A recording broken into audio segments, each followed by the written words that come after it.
Thank you sa pag-click ng aking video.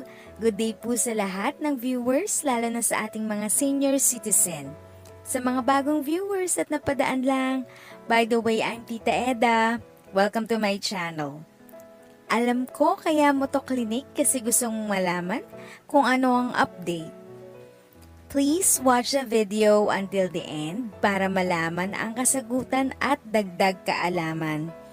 Please subscribe to my channel and huwag kalimutan i-click ang notification bell para ma-notify kayo once mag-upload ako ng bagong video. So let's start. Kakakuha ng Calamity Loan Assistance Package ang mga miyembro ng pribadong sektor at pensioner ng Social Security System o SSS. Ito'y para sa mga naapektuhan ng pananalasa ng Bagyong Odette.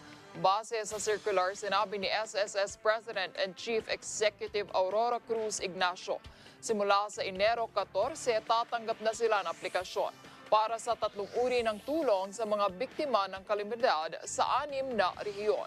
Available naman ang loan program maging ang 3-month advance pension para sa Social Security at Employees Compensation of pensioners hanggang April 13 ng susunod na taon. Habang ang direct house repair at improvement loan ay may aalok sa loob ng 1 taon o hanggang January 13, 2023. Para naman sa mga lugar na nasa ilalim ng state of calamity ay maaring magpasa ng loan at pension benefits hanggang December 21.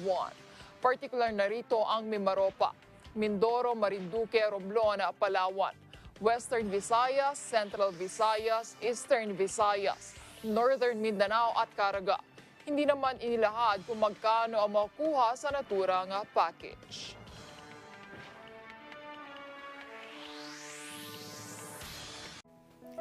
So ayan mga guys, if you find this video very helpful at nagustuhan mo itong video, please like, share, comment, and subscribe to my channel and click the notification bell para updated kayo sa lahat ng videos na aking i-upload. Thank you ulit sa pag-tune in nyo sa aking channel. Again, this is Tita Eda. If you have a questions and you want information, just visit Tita Eda's channel. Continue to be a blessing and stay safe.